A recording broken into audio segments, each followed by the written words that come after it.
Hola, muy buenas tardes. Sean todos ustedes bienvenidos a esta primera sesión del taller de investigación que el Centro Interdisciplinario en Ética, Política y Economía organiza para todos sus integrantes. El día de hoy contamos con la distinguida presencia del coordinador general del CIEPE, quien es Nicolás Fuentes Valdebenito, a quien doy la más cordial bienvenida y cedo el uso de la voz para que nos pueda dirigir unas palabras. Adelante. Muy buenas tardes a todos. En primer lugar, agradecer a todas las personas que están aquí, eh, especialmente a Javier, quien hoy nos va a acompañar en esta exposición de este taller, en esta primera parte. Y también quiero agradecer a Adriana, quien generosamente también está moderando este taller. La idea justamente de las reuniones internas que tenemos mensualmente es poder tener la oportunidad de poder acercarnos entre nosotros, pero también la oportunidad para poder proponer nuevas iniciativas. Y una de estas iniciativas fue el taller de investigación que hoy estamos aquí todos esperando. Por eso agradezco a todos por las personas que se han ido integrando y sobre todo a las personas que fueron parte de esa reunión porque ya estamos viendo los frutos inmediatos, porque como soy un poco ansioso, me gustan un poco las cosas más rápidas, así que ya podemos ver los frutos de esa reunión y estamos contando aquí con la exposición de Javier Fatá. Me voy a permitir un minuto más para poder dar la fecha siguiente, así ya después podemos continuar con el mismo tema. La próxima fecha del taller va a ser el próximo viernes. Aquí estoy proyectando el afiche. Agradezco también a la unidad de coordinación académica por la realización de este afiche, especialmente a Adriana, que no quiere que lo diga, pero va a ser el día viernes 21 de febrero del 2025 de este año a las 20 horas Chile. Hay que estar siempre atento al horario de diferencia. Vamos a tener dos sesiones, una que va a estar a cargo de Gabriel Donoso, llamada Búsqueda avanzada mediante operadores booleanos, y la segunda parte que sería de Esteban Echaniz con indexación, directorios y repositorios. Va a estar muy interesante porque sería la segunda parte también del taller de investigación. También comentarles que la próxima charla, que ustedes ya bien saben, va a estar a cargo del doctor Fernando Arancibia Collado y va a realizarse el jueves 27 de febrero a las 19 horas Chile. Sí, su charla se va a titular Bienestar Social, Bien Común y Ley Natural. Y en marzo vamos a tener un conversatorio, no va a ser modalidad charla, sino conversatorio, donde nos va a acompañar el doctor Marcelo Recico de la Universidad Católica de Argentina, doctor en economía y experto en economía social de mercado. Así que agradezco todo para a todos ustedes por esta reunión, por su presencia, especialmente a Javier, quien nos va a compartir hoy también su experiencia en temas de investigación. Muchas gracias. Muchísimas gracias. Y en esta ocasión también contamos con la distinguida presencia de Javier Fatah Geldres, quien es nuestro ponente el día de hoy. Me voy a permitir leer un resumen curricular de él. Dentro de su formación académica es licenciado en Filosofía por la Universidad Católica de la Santísima Concepción, magíster en Ética y Formación Ciudadana por la Universidad Católica de Maule, doctorando en Filosofía, Religión y Pensamiento Contemporáneo por la Universidad Católica del Maule. Realiza docencia e investigación como profesor del Departamento de Filosofía de la Facultad de Estudios Teológicos y Filosofía. Es especialista en filosofía de la religión y Tomás de Aquino. Dentro de sus publicaciones destacadas se encuentran El bien común y el gobierno en Jacques Maritain del 2021, sobre la ley natural en Santo Tomás de Aquino del 2023, relación entre ética y la política en Santo Tomás de Aquino del 2021, la ética levinasiana, un encuentro de alteridad en los tiempos contemporáneos del 2023.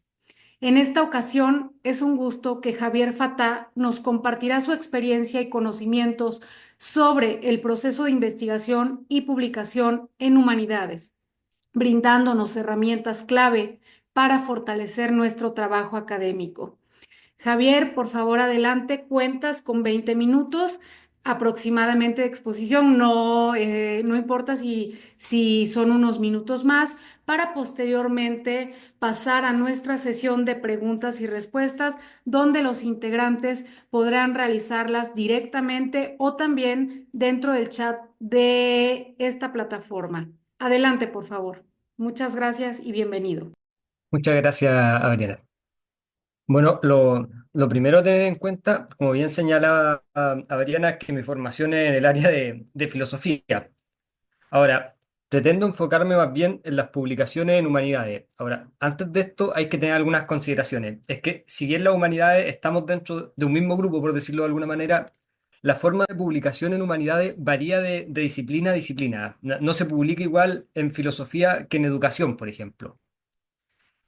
Ya esto hay que tenerlo en consideración dentro del grupo porque no somos un grupo netamente de filosofía, sino que hay gente de distintas especialidades. Por ejemplo, algunas de las diferencias más fundamentales tiene que ver con una cuestión súper práctica. En el área de filosofía es poco común publicar de varias personas. Ya dos es como el tope, ¿no? Dos personas ya es bastante en una publicación en nuestra área, en el área de filosofía.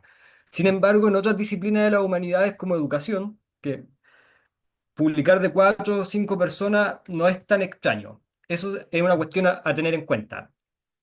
Lo segundo que hay que tener en cuenta es que también, considerando las diferentes disciplinas, varía mucho el formato de la citación dentro de la publicación.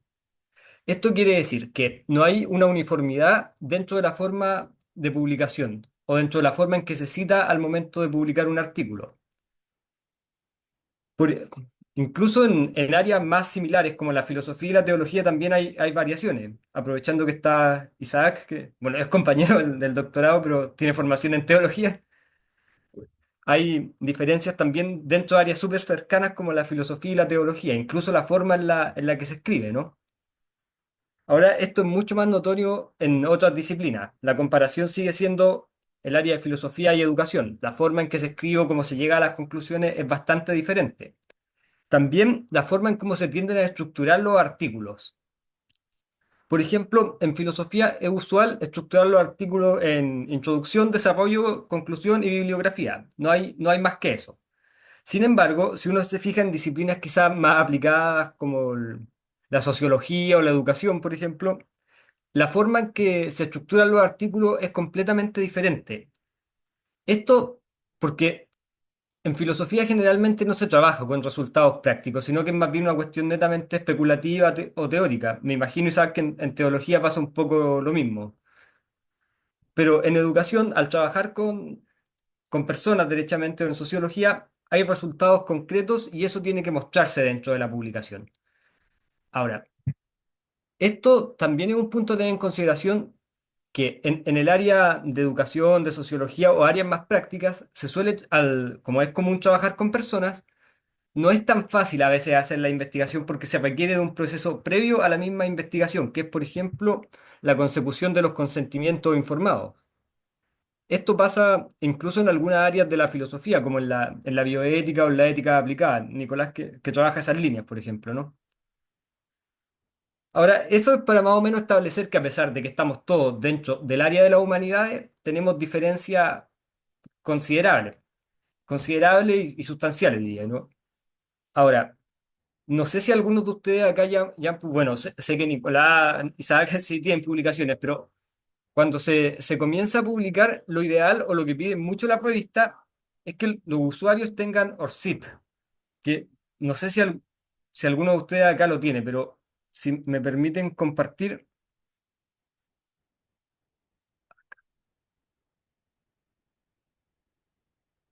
No sé si se está viendo. Sí, Señor. bueno, Perfecto. cuando, sí, bueno, cuando se empieza a trabajar en el mundo de las publicaciones, una de las primeras cosas que se recomienda tener, y que incluso algunas revistas lo piden como un requisito obligatorio, es un ORCID, que a grandes rasgos lo podemos entender como un registro académico. Bueno, este es el mío, pero acá ustedes pueden ver que ORCID pretende tener como una base de datos de los académicos o de la gente que está dedicada al mundo de las publicaciones. Bueno, los datos que piden son bastante sencillos, pero pide la formación, el empleo, en caso de que hubiese ambas. Y acá, esto es súper genérico y depende de cada persona, ¿no? Educación y empleo. Pero acá, más abajito, uno va registrando cada uno de sus trabajos, cada uno de sus publicaciones. Entonces, esto ayuda bastante para cuando alguien, por ejemplo, quiera buscar qué líneas tenemos nosotros o qué publicaciones, porque primero las encuentra todo en un lugar y se puede hacer una idea más o menos de lo que trabajamos. Acá ustedes pueden ver, por ejemplo, que al ingresar una publicación o cuando uno saca una publicación, hay revistas que lo indexan automáticamente a uno acá en ORCID, que es el caso, por ejemplo, de la revista de Filosofía de la Universidad Católica de la Santísima Concepción. Bueno, dicho esto, uno, acá al registrar todos sus datos, si alguien quisiese buscar un artículo de nosotros, basta con que entre a ORCID y haga clic en el DOI y le va a permitir leer nuestro artículo.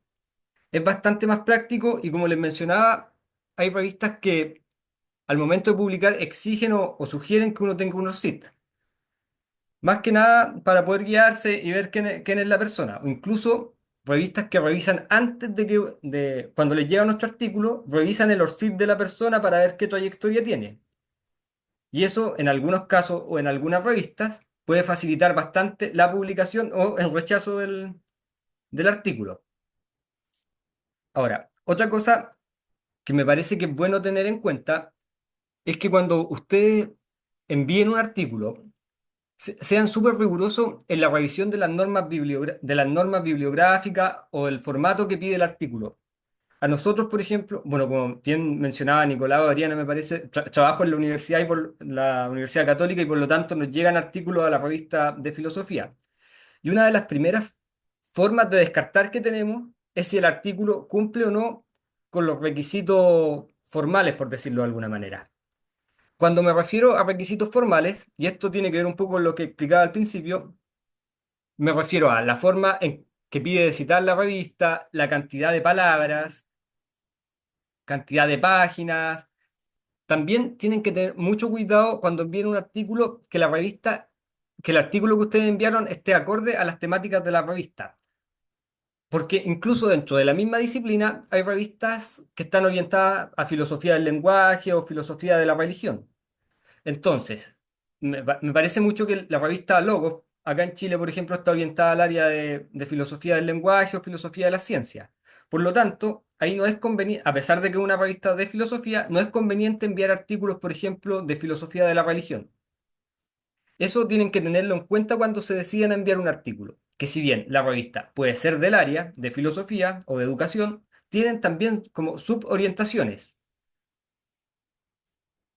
Entonces, hay que revisar eso, ¿no? A lo que hoy no basta con que la revista sea de filosofía o de educación o del área que sea para decidirse enviar un artículo, sino que es conveniente revisar lo que se ha publicado, también con cuánta frecuencia se publica, los índices de rechazo. Muchas revistas, esto también es bueno revisarlo, tienen índices de rechazo. Es una información pública que pone la revista de cuántos artículos ellos aceptan o rechazan. Ahora, esto también nos lleva a otro de los temas que es importante tener en cuenta en las revistas, que es las indexaciones. Bueno, me imagino que algo manejarán, pero la indexación está Latindex, Cielo, Scopus, por nombrar algunas. En humanidades consideramos, no sé si mejor, pero sí en un nivel un poco más alto, Scopus.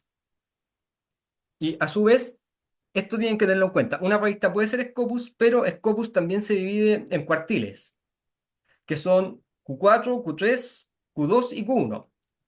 siendo el nivel Q4 el más bajo, por decirlo de alguna manera, o donde hay mayores posibilidades de que acepten el artículo. El Q1 puede ser que lo acepten, pero ya es una revisión, no sé si más rigurosa, pero sí tienen en cuenta otras cosas ya como la trayectoria del autor y cosas por el estilo. También con el tema de las revistas, hay que tener mucho en consideración la posibilidad de enviar artículos en otro idioma o a revistas extranjeras. Nosotros que somos todos de habla hispana, salvo, bueno, Yadira también es de habla hispana, pero bueno, independiente de eso, hay revistas, por ejemplo, en inglés que valoran que uno envíe artículos en español y lo tienen dentro de sus políticas, que ellos reciben artículos en español. O también revistas brasileñas, que lógicamente escriben en portugués, que valoran que uno envíe artículos en español. Acá tengo un caso concreto que es esta, no sé si se ve, pero es la revista de Letras, que es una revista brasileña, que está indexada a Scopus, o estaba hasta el 2023-24 cuando yo lo envié, y la revista está en su mayoría en portugués, pero cada año o cada semestre o cada publicación, cada publicación que ellos sacan de la revista, aceptan uno o dos artículos en español.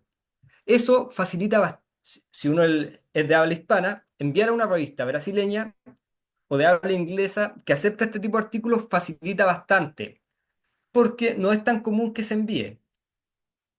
Ahora, también así como tip, pero las revistas brasileñas suelen ser bastante rápidas para revisar en comparación con otro tipo de revistas, así que igual es conveniente enviar y perderle el miedo al tema del idioma. O sea, no pasa nada si el artículo está en español y la revista es de habla inglesa o de habla portuguesa.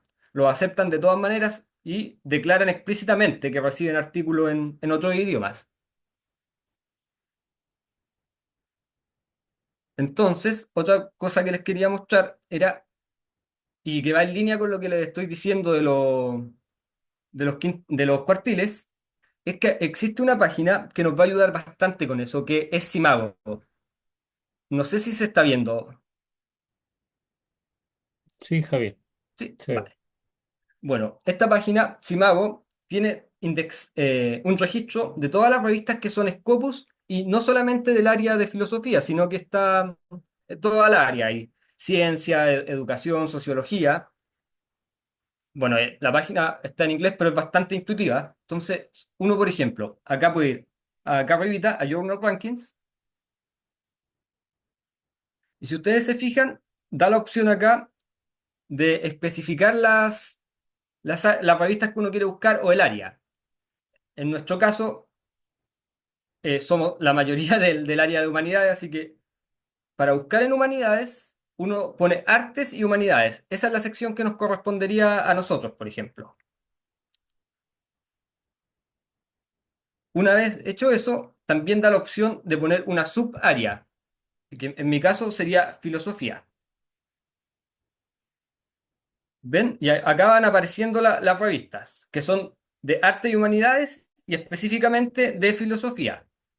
Ahora, también da la opción de ser más específico y si uno, por ejemplo, quiere revistas solo latinoamericanas, da la opción de solo buscar ese tipo de revistas.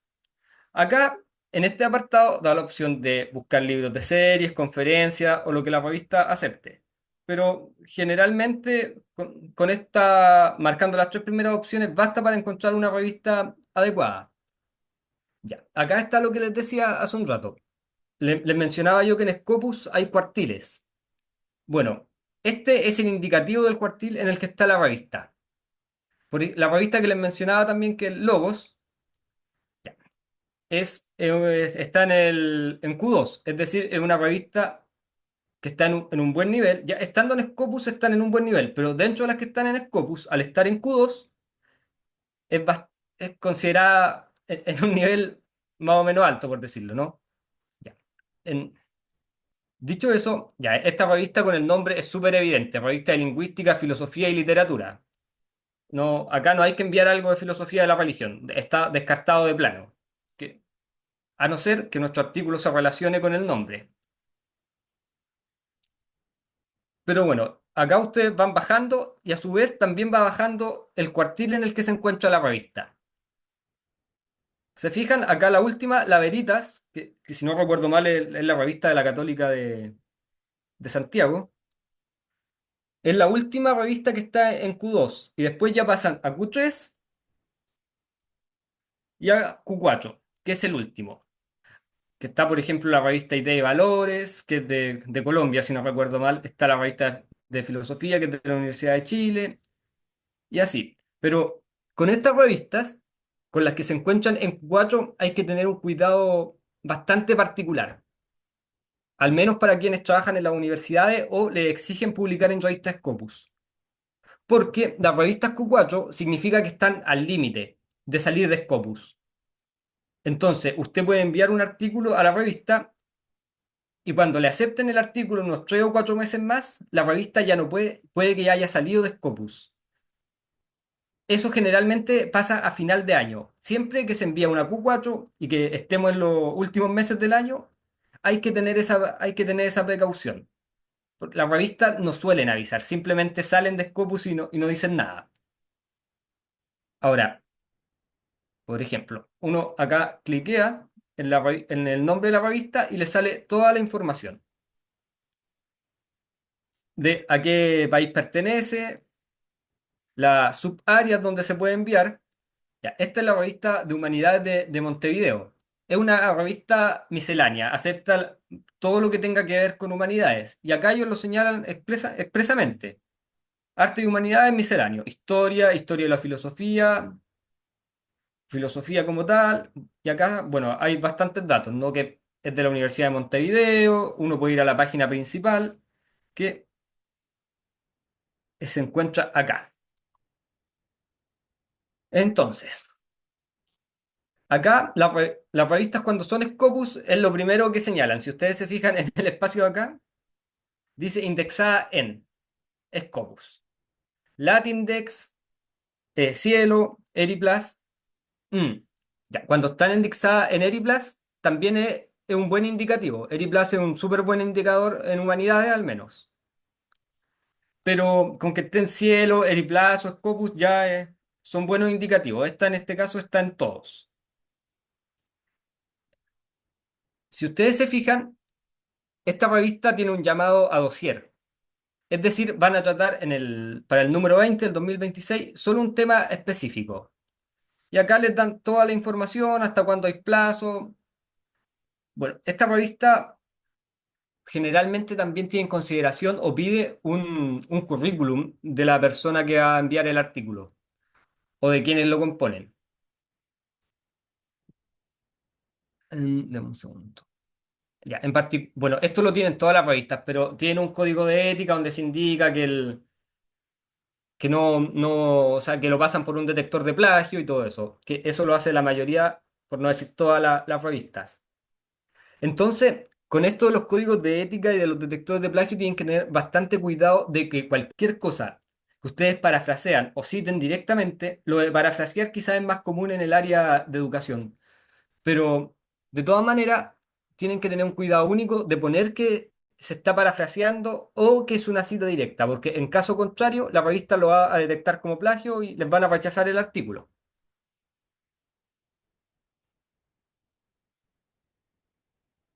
Esto también es lo que les decía, que por ejemplo en nuestra revista, la de la Católica de Concepción, es uno de los primeros filtros, las directrices para los autores.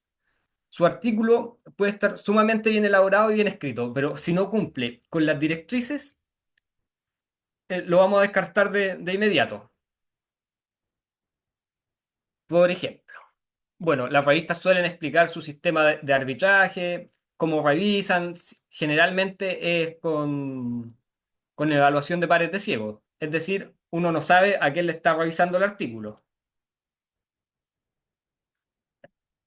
Esto también no lo piden todas las revistas, pero esta revista en particular sí lo pide, lo tengo claro porque envié un artículo hace nada acá, y piden una declaración de originalidad firmada por los autores. Ven, acá esta también señala expresamente que hace detección de plagio. Otras no lo señalan tan expresamente, pero también lo hacen. Y esto es lo que les decía. ven que especifica cuánto tiene que ser el interlineado, por ejemplo, el tamaño de letra, que esas cosas a veces pueden dejarlas pasar porque ya le corresponde al editor. Lo ideal es hacerlo uno, pero puede pasar. Lo que sí, esto sí tienen que cumplirlo, sí o sí. ¿Se fijan lo que les decía cuando comenzábamos? La extensión del artículo entre 8.000 y 15.000 palabras, el resumen, esas son cosas, las palabras claves, bueno, lo de las fechas, esas son cuestiones que tienen que cumplir porque es el primer filtro de descarte. En la medida que su resumen, por ejemplo, no tiene las 200 palabras que se le indican, va a ser descartado sin siquiera tener la posibilidad de que su artículo sea revisado. Acá también está lo que les decía, ¿ve? Esta revista pide que uno tenga un ORCID, identificador único de investigador, ORCID. Entonces, por eso es bueno, y en general, esto lo digo para todos los que conforman el grupo, que cada uno de nosotros tenga su ORCID hecho. Incluso, no sé, en el libro que se está editando y entiendo que se va a editar otro, también podría ir ORCID, por ejemplo. Y lo último que les quería mostrar, que también es un motivo de descarte dentro de las revistas, es no adecuarse al formato de citación. Esta revista en particular pide el estilo Chicago. Nosotros en la de la Católica pedimos el estilo APA. Pero eso varía de revista a revista. Pero, si se fijan, acá les dan un ejemplo de cómo se debe hacer. Entonces, ustedes cuando vayan a poner sus citas, lo ideal es que vengan a la página de la revista y revisen que coincida exactamente como está acá, en el mismo orden. Que me pasó cuando envié esta revista el artículo, que uno de los motivos, lo aceptaron, pero uno de los motivos de correcciones era que yo no seguía el orden correcto de citación. Entonces, eso hay que tenerlo bastante en cuenta. Y lo otro ya para terminar por el tiempo, es que no se cita de la misma manera ni los libros ni los artículos. Por ejemplo, acá la revista señala, para citar un libro se usa tal formato. Para citar un capítulo del libro o parte del libro, otro formato. Para citar un ebook también ya eso es llamativo, pero se usa otro formato. Y incluso para citar revistas varía el formato nuevamente. Eso más que nada, Adriana y Nicolás. Ahora no sé si tienen duda o algo. Muchísimas gracias. Has compartido en este momento son interesantes, es muy valiosa la información. Y en este momento pregunto a los integrantes del CIEPE si alguno tiene alguna pregunta o algún comentario para nuestro ponente. La pueden realizar directamente.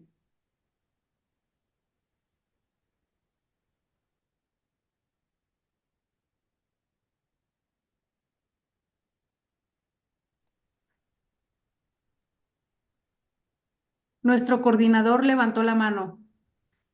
Adelante, Sí, Nicolás. muchas gracias. Bueno, en primer lugar, agradecer a Javier por la exposición, por su tiempo, a todos ustedes también que están aquí presentes. Y quería realizar una pregunta porque, bueno, nuestro grupo tiene un carácter esencial que es la interdisciplinariedad. Entonces, en cuanto a poder más adelante poder ir complementando nuestros saberes para hacer un proyecto quizás de investigación o quizás publicar un artículo en coautoría, ¿qué recomendaciones por tu experiencia también nos podrías dar para considerar, por ejemplo, algún tipo de revistas o a cuál enfocarnos, o si podemos, por ejemplo, publicar en revistas que no sean tan especializadas, sino más bien quizá en humanidades o que tengan ciertos criterios un poco más amplios? ¿Qué nos recomendarías tú, por ejemplo, en esos casos? Bueno, Gracias. vale, gracias, Nicolás.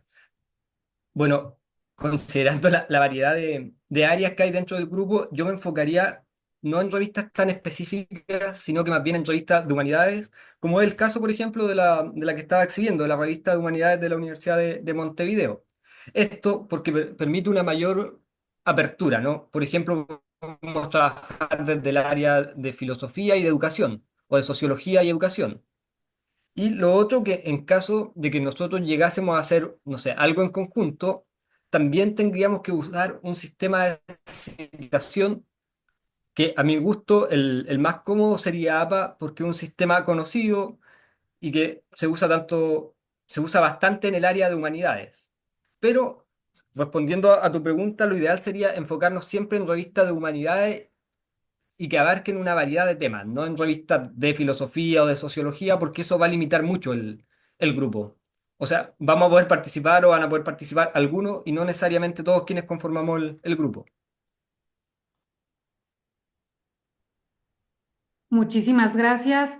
También levantó la mano Gaby Donoso, pero al parecer sale y entra, no sé si esté por aquí, y Yadira. Gaby, ¿estás por ahí? Sí, estoy, lo lamento, que Adelante. justamente me dio ahora problemas de internet, así que no sé si se me está oyendo. Se escucha como un poquito cortado, pero puedes intentar realizar la pregunta y si no entendemos, entonces te pediremos que la puedas escribir, por favor, en el chat. Adelante. En este caso, dele por favor en la voz a Yadira, y yo mientras redacto la pregunta, primero le contesté y luego me contesté. Claro que sí, ahí ya te estamos perdiendo, pero esperamos tu pregunta en el chat y mientras escuchamos a nuestra compañera Yadira. Adelante. Bueno, muchas gracias y buenas tardes para todos.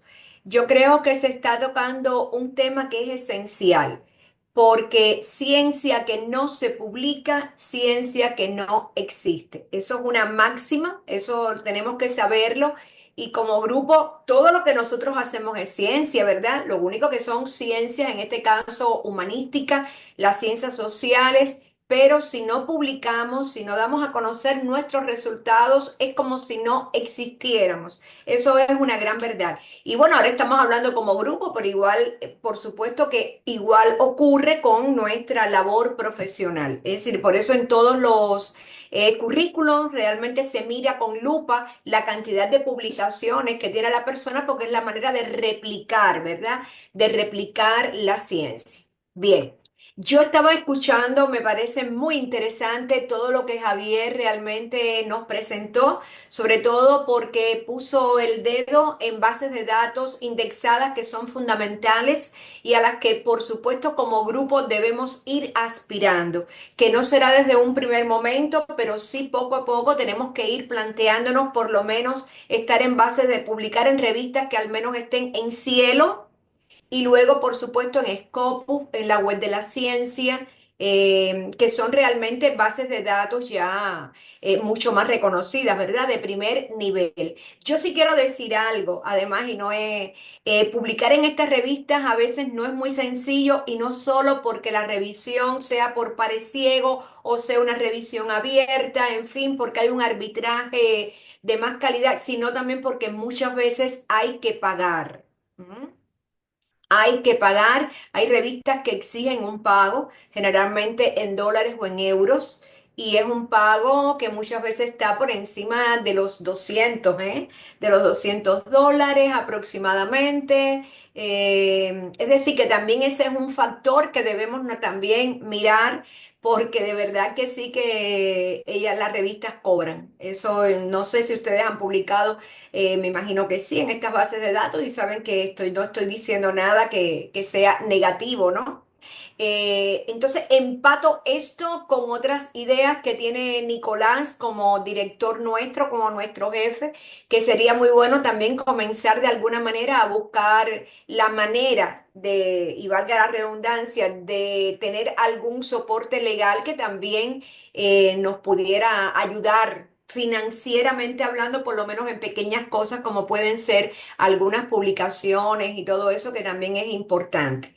Yo creo que como grupo, y respondiendo un poquito también la pregunta, yo creo que las revistas del área de las humanidades, del área de las ciencias de la educación, las revistas incluso de relacionadas con el mundo del arte, porque es que todo tiene que ver con, yo creo que cualquier revista puede servir para el grupo, porque no sé qué actividad actividad humana, qué área del conocimiento no estará ligada precisamente a la ética y a la filosofía. Por eso es la ciencia madre. Bien, porque en todas se explica de alguna manera esa relación del hombre con el mundo. Así que yo creo que como grupo tenemos una gran gama de revistas para poder publicar.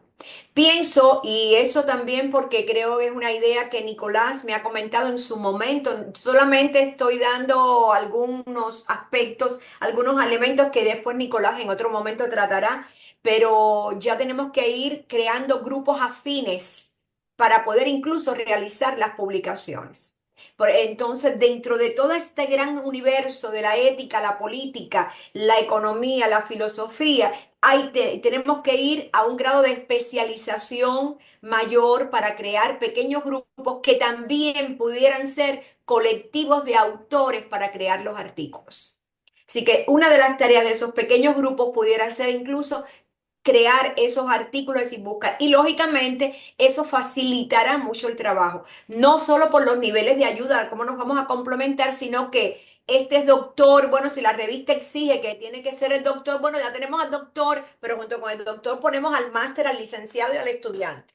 Todo el mundo está en el grupo, porque no todos tienen que ser doctores. ¿Comprendes? Es decir, que tenemos que crear como equipo esos niveles de ayuda para poder crecer. Es decir, los que ya están un poquito más arriba, pues nada, como tendiéndole la mano, colaborando entre todos para poder realmente darnos a conocer como grupo. Y yo pienso que, vaya, como grupo, la verdad que lo mínimo ya sería estar por lo menos en el Latin Dev 2.0, pero ya yo creo que tenemos que pensar al menos en revistas que estén en cielo.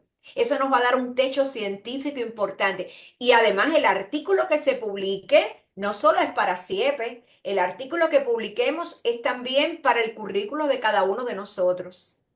Es decir, es que es también para mí, si voy a buscar una plaza nueva, si en mi trabajo me van a evaluar, en fin, yo voy a, es decir, eso no se pierde, eso sí no es trabajo gratuito para CIEPE, aunque pongamos que CIEPE, sí, sí, pero sirve para todo, para cualquiera de las esferas profesionales. Y por último, para publicar hay que escribir un artículo. Y Javier enseñaba por dentro la revista, una revista, y hablaba precisamente de los artículos originales. Hay diferentes tipos de artículos, ¿verdad? Están los de revisión. En este caso él hablaba de los artículos originales. Me ofrezco para en otro momento, es decir, que Nicolás lo planifique, dar un taller acerca de cómo redactar un artículo original. Porque independientemente de la revista en la que se vaya a publicar, el artículo va a tener una original, va a tener la estructura de resumen, palabras clave, introducción, materiales y métodos, resultados, discusión y alguno pide conclusiones. Y casi todos la norma APA 7. Es decir, que y más o menos expresado en palabras o en páginas, estamos hablando de unas 20 páginas, entre 15 y 20 páginas aproximadamente, independientemente de los números de letras y todo eso, pero bueno, viéndolo ya en las generalidades, pero lo que va en cada una de esas partes que la revista, por supuesto, les va diciendo incluso lo que pide cada revista, pero se parecen mucho. Es decir, digamos que hay una estructura global para las revistas, es decir, para utilizar a las revistas en la redacción de los artículos originales. En este caso, ya los de revisión son otra cosa que lo pudiéramos ver también en otro momento, pero por lo menos comenzar por los artículos originales, que me parece que es muy importante para el grupo porque estaríamos dando propuestas nuevas resolviendo un determinado problema científico. Y por eso es que les propongo comenzar por artículos originales. Muchísimas gracias, Yadira. Sin duda, esta es un área de colaboración y seguramente nuestro coordinador escuchó atento para próximamente ponerse de acuerdo y estemos escuchando en cuanto a lo que es la redacción de los artículos. Muchas gracias. También por Adriana, ahí, por último, espero no haber delatado mucho a nuestro jefe. He dado solo algunos elementos que, bueno, lógicamente hemos hablado y ya él lo explicará mejor, pero son muy buenas ideas y el grupo crece, crece, avanza y eso es lo que importa. Gracias, Adriana. Una excelente conducción de Adriana, no quiero dejar de decirlo. Esta muchacha tiene muchas habilidades comunicativas, un tono de voz excelente, así que Adriana, de verdad, la conducción, vaya, excelente. Gracias. muchísimas gracias, Yadira, nuevamente por las palabras. Y por ahí nos comenta también, creo que ya veo a Gaby aquí conectado, no sé si ya puede hacer uso de la voz y también tenemos por ahí a Camilo, que, ya está aquí la pregunta de Gaby. Y después Camilo también quiere preguntar algo. A ver, nos dice, primero que todo agradecer a Javier. Mi pregunta sería la siguiente. ¿Podrías hablar un poco del fenómeno de la publicación de traducciones de artículos de otros idiomas en revistas hispanas para colaborar en la difusión de campos e ideas novedosas, ya que en ocasiones no existen o no se trabajan ciertas líneas de investigación en nuestro idioma?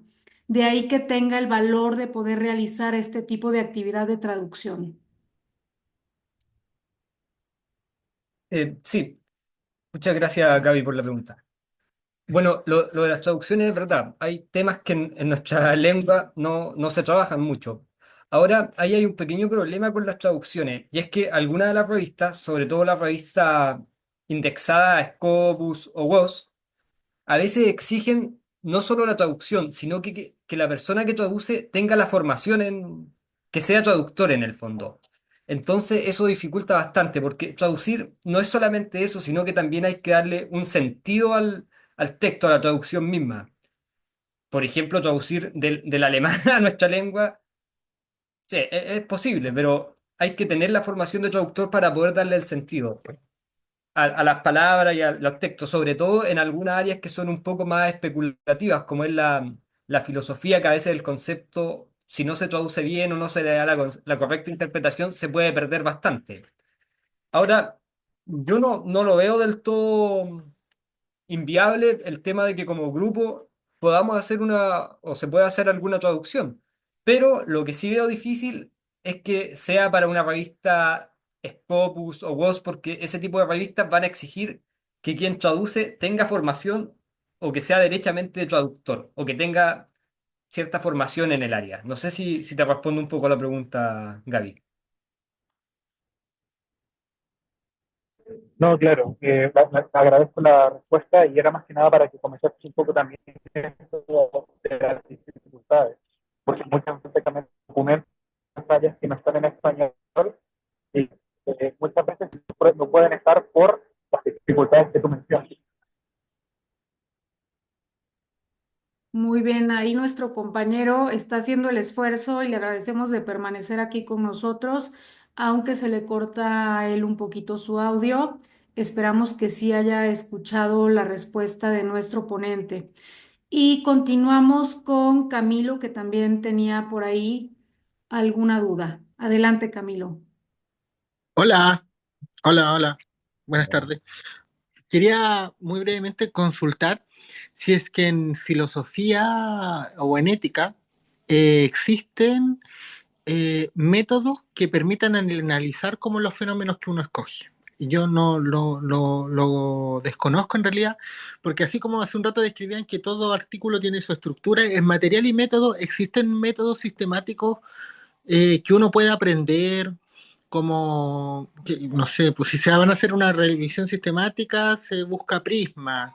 En métodos cualitativos, no sé, un análisis de contenido, un sistema fenomenológico. Y en filosofía y ética, ¿qué se utiliza? Yo de verdad que me gustaría aprender para poder como conocer ese tipo como de análisis en general. Yo sé que una pregunta puede ser como súper larga, pero si nos menciona algún autor o método, yo, suficiente para mí, como que ya para empezar a buscar. Eso, muchas gracias. Sí, gracias, Camilo. Sí, bueno, en filosofía se suele trabajar con el método hermenéutico y básicamente salvo en ética aplicada en bioética, que entiendo que se suelen usar otras metodologías a veces. Pero en filosofía, aparte de las dos disciplinas de la filosofía que menciono, que son la ética y la bioética, se suele trabajar con un método hermenéutico. Esto quiere decir que una revisión exhaustiva de los textos, pero que no es solo la revisión, sino que también un poco la interpretación del texto. Pero no es una interpretación antojadiza, sino que es una interpretación que también tiene su base en otros comentaristas o en otros autores. Por lo tanto, yo diría que el método fundamental es el hermenéutico y la revisión sistemática de textos, tanto de autores, de comentaristas de peso, de un determinado autor, como también de los antecedentes que puedan haber de ese autor. Ahora, no sé, quizá también hayan otras metodologías, por ejemplo, en filosofía política, con autores que trabajan temas más contemporáneos, como Habermas, por ejemplo, o Adela Cortina, que Nicolás la conoce mejor que yo, porque bueno, es lo que trabaja.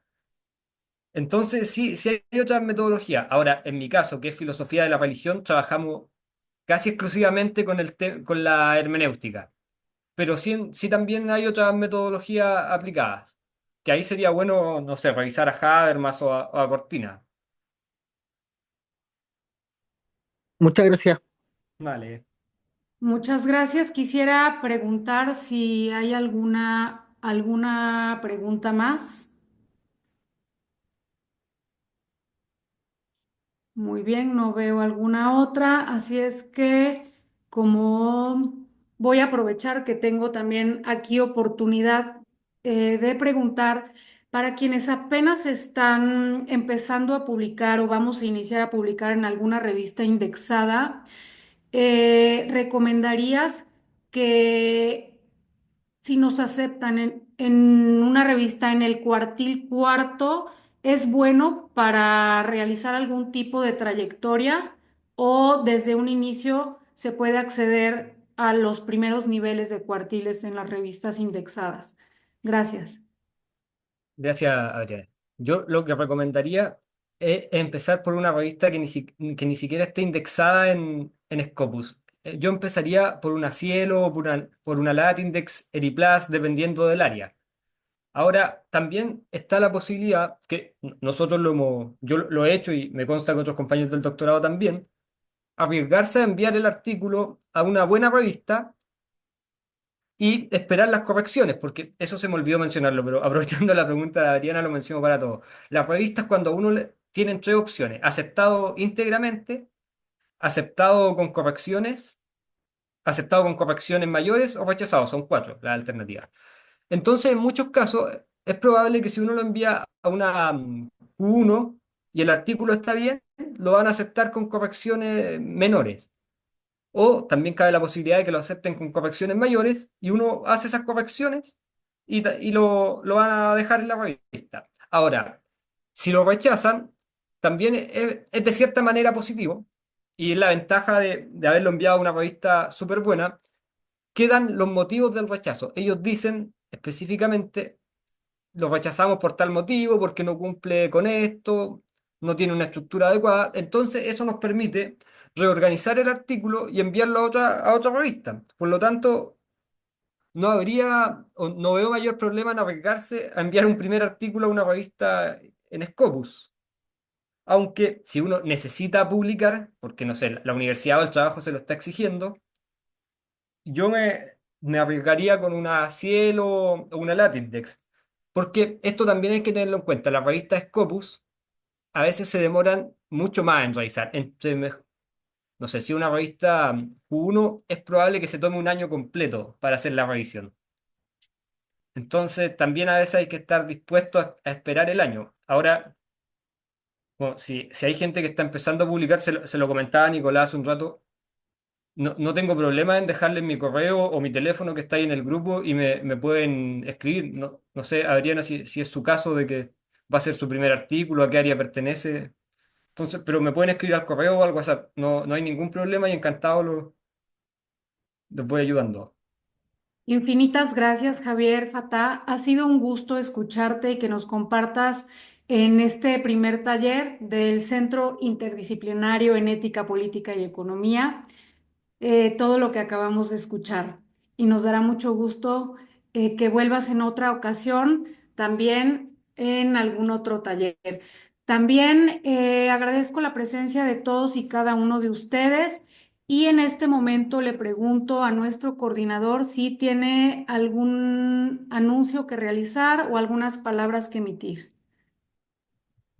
Bueno, muchas gracias. Estoy muy agradecido en realidad por Javier, por todos ustedes también, por la presencia de tener este espacio de como grupo poder aprender ciertas técnicas de investigación, cómo funcionan el tema de la revista, que es un mundo aparte, no es solamente escribir un artículo, sino que saber cómo funcionan las revistas y cómo es el itinerario de un investigador.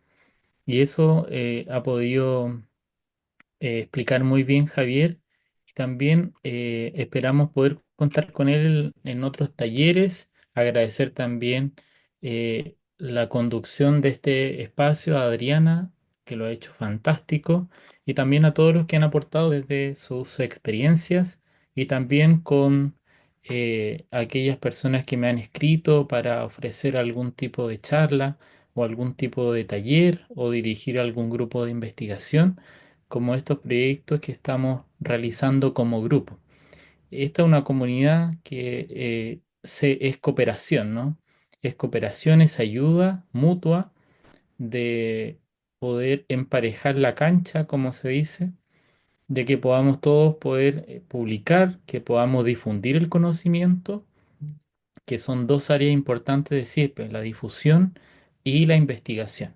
Y en este grupo estamos para eso, para poder ir generando conocimiento y queremos que todos podamos tener al menos cierta experiencia en temas de investigación, de publicación, y para eso vamos a ir como coordinación general, ir apuntando a eso, a partir de las distintas instancias y de las ideas mismas que van surgiendo entre los distintos integrantes. Así que agradecerle a todos por este tiempo y decirles que estén muy atentos, ¿no?, a nuestras redes sociales, a los WhatsApp que voy comunicando para las actividades que ya vienen muy pronto. Muchísimas gracias, lo hemos escuchado con atención. Ha sido un gusto y agradecemos la presencia de todos y cada uno de ustedes por el esfuerzo que realizan y haberse quedado con nosotros hasta el final de este taller. Les recordamos que el día viernes es nuestra segunda parte, así es que los esperamos con muchísimo gusto. Sin más preámbulo, nos despedimos y nos saludamos pronto. Hasta